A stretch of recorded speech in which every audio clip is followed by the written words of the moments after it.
آج کی اس خاص اور انتہائی اہم وضاحت میں خوش آمدید۔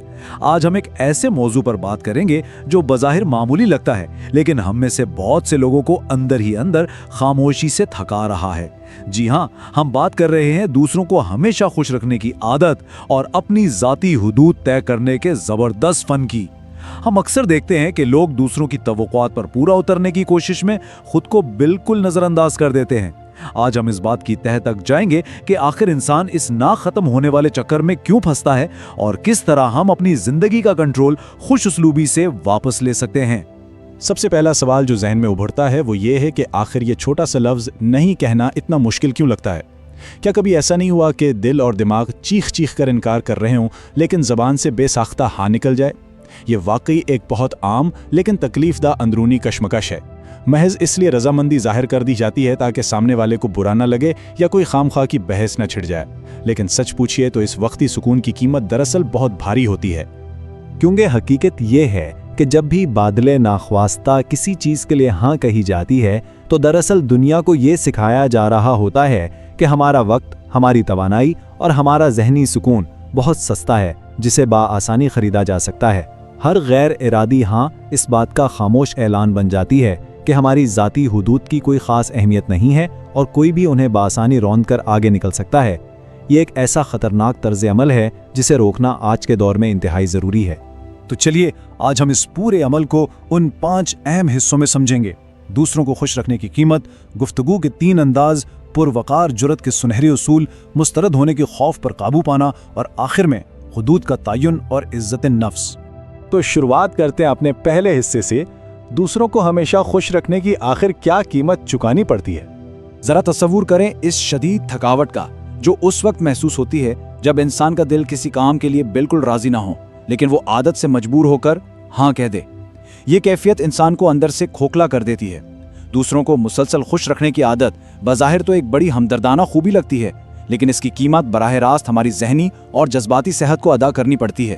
جب مسلسل دوسروں کی سہولت کو اپنی فلاح و بہبود پر ترجیح دی جائے تو یہ دراصل خود اپنے ساتھ ایک خاموش ناانصافی ہوتی ہے جو انسان کی ساری توانائی نچوڑ لیتی ہے۔ آگے بڑھتے ہیں دوسرے حصے کی طرف، جہاں ہم بات کریں گے گفتگو کے 3 بنیادی انداز کے بارے میں۔ نفسیات انسانی رویوں اور گفتگو کو 3 بنیادی حصوں میں بانٹتی ہے۔ پہلا انداز وہ ہے جہاں ایک شخص خوف کی وجہ سے دب کر رہتا ہے، ہر زیادتی کو سہتا ہے اور اندر ہی اندر گھٹتا رہتا ہے۔ اس کے بالکل برعکس جارحانہ انداز ہے جہاں غصہ اس قدر غالب آ جاتا ہے کہ بدتمیزی رشتوں کو جلا کر راکھ کر دیتی ہے۔ لیکن ان دونوں انتہاؤں کے درمیان ایک تیسرا بڑا ہی شاندار راستہ بھی ہے جسے پروقار جرأت یا اسرٹیو انداز کہا جاتا ہے۔ یہ حکمت اور دانشمندی کا وہ راستہ ہے جس کا نتیجہ ہمیشہ باہمی احترام اور دلی سکون کی صورت میں نکلتا ہے۔ تو یہ پروقار جرأت آخر ہے کیا؟ یہ کوئی پیدائشی خوبی نہیں بلکہ باقاعدہ سیکھا جانے والا ایک زبردست فن ہے۔ یہ حکمت کی وہ معراج ہے جہاں انسان کو نہ تو جھکنا پڑتا ہے اور نہ ہی چیخنا پڑتا ہے۔ اس میں ایک ایسا پرسکون رویہ شامل ہے جہاں انتہائی نرم مگر مضبوط لہجے میں اپنی حد واضح کر دی جاتی ہے۔ اس طرح بات چیت میں دوسروں کا احترام بھی قائم رہتا ہے اور انسان کی اپنی عزت نفس پر بھی رتی برابر سمجھوتا نہیں ہوتا۔ یہی توازن تو اصل کامیابی ہے۔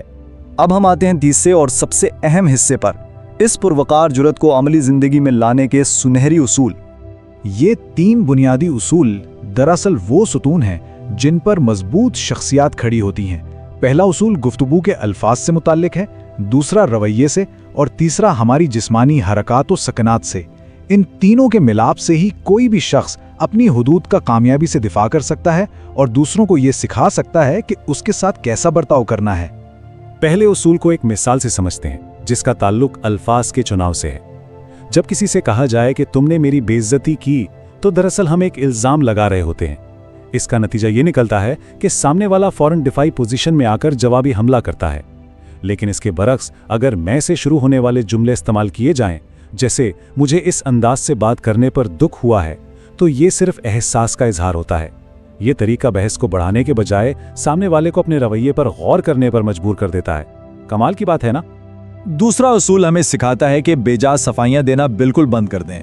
جب کوئی انسان نہیں کہتا ہے تو اسے لمبی چوڑی کہانیاں یا جھوٹے بہانے تراشنے کی ہرگز کوئی ضرورت نہیں ہونی چاہیے۔ میں فی الحال مصروف ہوں، بس اتنا کہنا کافی ہے۔ ضرورت سے زیادہ وضاحتیں دراصل انسان کے فیصلے کو کمزور ظاہر کرتی ہیں